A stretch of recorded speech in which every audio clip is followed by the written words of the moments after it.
हैं आप सब? प्रिया हिंदी अकेडमी में आप सबका स्वागत है। आज हम आदिकाल में रासो साहित्य के बारे में पढ़ेंगे। दोस्तों, आदिकाल का हम आज तीसरा भाग पढ़ेंगे। प्रशस्ति काव्य को ही रासो काव्य कहा गया है।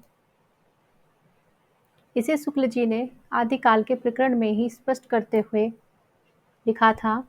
राजाश्रित कवि और चारण जिस प्रकार नीति श्रृंगार आदि के फुटकल और दोहे राज्यसभाओं में सुनाया करते थे, उसी प्रकार अपने आश्रयदाता राजाओं के पराक्रमपूर्ण चरित्रों या गाथाओं का वर्णन भी किया करते थे। यही प्रबंध परंपरा रासों के नाम से पाई जाती है, जिसे लक्ष्य करके इस काल को हमने वीरगाथा काल कहा है। प्रशस्तिमूलक काव्य की मुख्य विशेषता इस प्रकार है। दो रूपों में मिलती हैं, प्रबंध काव्य के साहित्यिक रूप में और वीर गीतों के रूप में। वीर रस के पद प्रचलित दोहे की बजाय प्राय छप्पे में लिखे जाते थे। रासो साहित्य का ही दूसरा नाम चारण साहित्य है। रासो साहित्य का दूसरा नाम क्या है? चारण साहित्य। प्रबंध का सर्वप्रथम ग्रंथ कुमार रासो। वीरगीत वीर काव्य परंपरा का सर्वप्रथम बिशल देव रासो।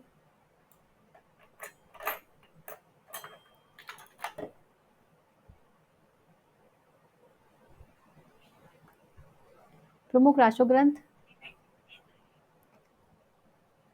अब हम प्रमुख रासो ग्रंथ पढ़ेंगे।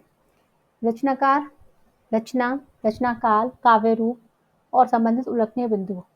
दलपति विजय ने कुमार रासो 9वीं शती में लिखी थी। प्रबंध का क्या था? काव्य रूप प्रबंध। इसमें क्या है? चित्तौड़ नरेश खुमान की वीरता का वर्णन किया गया है। चित्तौड़ नरेश खुमान की वीरता का वर्णन किया गया है। मेवाड़ के परवर्ती शासकों महाराणा प्रताप सिंह, राज सिंह का वर्णन है। इससे लगता है कि यह रचना 11वीं शती के आसपास की है, परंतु यह बाद में जोड़ा गया। यह 5000 छंदों का विशाल काव्य ग्रंथ है। पूछा जा सकता है कि यह जो काव्य ग्रंथ है वो कितने छंदों का है? तो 5000 छंदों का। अब आ जाइए विजयपाल रासो। ये किसने? विजयपाल रासो, नल सिंह। 11वीं शती, वीर गीत। 11वीं शती, समय जरूर याद रखिएगा। वीर गीत क्या क्या रूप है? आजकल काव्य रूप और सती इनके समय बहुत पूछे जाते हैं। इस रचना में विजयगढ़ के राजा विजयपाल का प्रशस्ति ग्रंथ का वर्णन है। विशल देव रासो नरपति नाला। सती 12वीं, ये क्या है? वीर गीत है।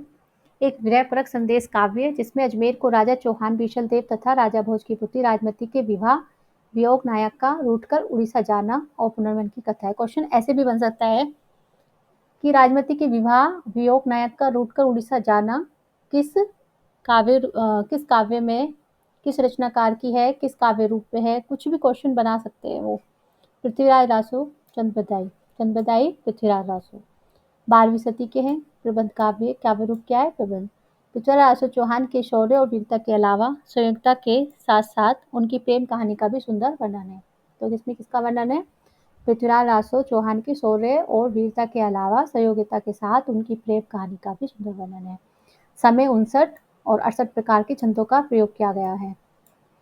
मुख्य छंद है कवित, छप्पे, दुहा, तोमर, त्रिटिक, गाहा, आर्य। चंद कवि छप्पे छंद के विशेषक थे। चंद कवि छप्पे छंद के विशेषक थे। जयचंद प्रकाश भटकेदार 12वीं शती के हैं। वीर गीत, दोहा रचना। इन दोनों रचनाओं में कन्नौज के सम्राट जयचंद के शौर्य पराक्रम की कथा का वर्णन होना अनुमानित किया जाता है। दोनों ग्रंथ अप्राप्य है, किंतु सिंघायत दयालदास कृताठौरी ख्यात में इनका लेख है। जयमल जयचंदी का मधुकर कवि, ये 12वीं शती के हैं और प्रबंध है इनका। परमाल रासो जगनिक, ये 13वीं शती के हैं। इनका क्या है? वीरगीत। इनका काव्य वीरगीत है। परमाल रासो जगनिक। महुआ के राजा परमाल देव के दो वीर आला और उदय सिंह की वीरता का वर्णन किया गया है। उत्तर प्रदेश में वर्षा ऋतु में आलाखंड के नाम से जाता है। तो आलाखंड कब गाया जाता है? वर्षा ऋतु में। केंद्र बैसवाड़ा फर्रुखाबाद के तत्कालीन कलेक्टर चार्ल्स एलियट ने। रणमंचन श्रीधर 14वीं शती के। वीर गीत, ये क्या है? वीर गीत है। रणमंचन श्रीधर। पूछा जा सकता है कि रणमंचन किसकी है? श्रीधर की। ईडर के राठौर राजा रणमन की पाटन और सूबेदार के जफर खां पर प्राप्त विजय का वर्णन है। इसमें एक पॉइंट छूट गया था। चार्ल्स एलियट ने, ये पूरा कर लीजिए। फर्रुखाबाद के तत्कालीन कलेक्टर चार्ल्स एलियट ने सप्ताह 1865 में इसे प्रकाशित करवाया था। आलाखंड के नाम से जाना जाता है। उत्तर प्रदेश में वर्षा ऋतु में केन बैसवाड़ा फर्रुखाबाद के तत्कालीन कलेक्टर चार्ल्स सेठ ने सर्वप्रथम 1865 में इसे प्रकाशित करवाया था। ये सारा एक ही है। दोस्तों इन्हें ध्यान से याद कीजिएगा, ये बहुत इंपॉर्टेंट है। अब हम विद्वानों के मत पढ़ेंगे। पृथ्वीराज रासो जो एक बहुत प्रथम महाकाव्य माना जाता है। सबको पता होगा कि एक प्रसिद्ध महाकाव्य है और प्रथम महाकाव्य है पृथ्वीराज रासो का। पृथ्वीराज रासो ने क्या लिखा है? चंद्रप्रदायी। पृथ्वीराज रासो की आचार्य शुक्ल कहते हैं चंद्रप्रदायी ने लिखी पृथ्वीराज रासो। हिंदी का क्या है? ये प्रथम महाकाव्य है। आचार्य शुक्ल कहते हैं हिंदी के जो प्रथम महाकवि माने जाते हैं, इनका पृथ्वीराज रासो हिंदी का प्रथम महाकाव्य है। शेषन सेगर ने शिव सिंह सरोज में चंद्रप्रदायी को छप्पियों का राजा कहा है। छप्पियों का राजा चंद्रप्रदायी को शिव सिंह सरोज में कहा गया है। बच्चन सिंह ने एक राजनीतिक महाकाव्य कहा है। दूसरे शब्दों में राजनीति की महाकाव्यत्म त्रासदी है। इसका सबसे बड़ा शक कनवज युद्ध है और इस ग्रंथ का मूल कथानक भी माना जाता है। कयामस वध नामक खंड में मंत्री कयामस के कमाद हो जाने और इस कारण पृथ्वीराज का उसका वध करने का कथानक वर्णित है। कहा जाता है कि इसके अंतिम भाग को चंद्रप्रदायी के पुत्र जलहर ने पूर्ण किया। तो चंद्रप्रदायी के पुत्र जलहर ने पूर्ण किया। तो पूछा जा सकता है कि पुत्र जलहर कौन थे? जो चंद्रप्रदायी के पुत्र थे। हजार प्रसाद द्विवेदी क्या कहते हैं? इनकी रचना सुख के संवाद में हुई थी। जिन सर्गों में यह शैली नहीं मिलती उन्हें प्रक्षिप्त मानना चाहिए।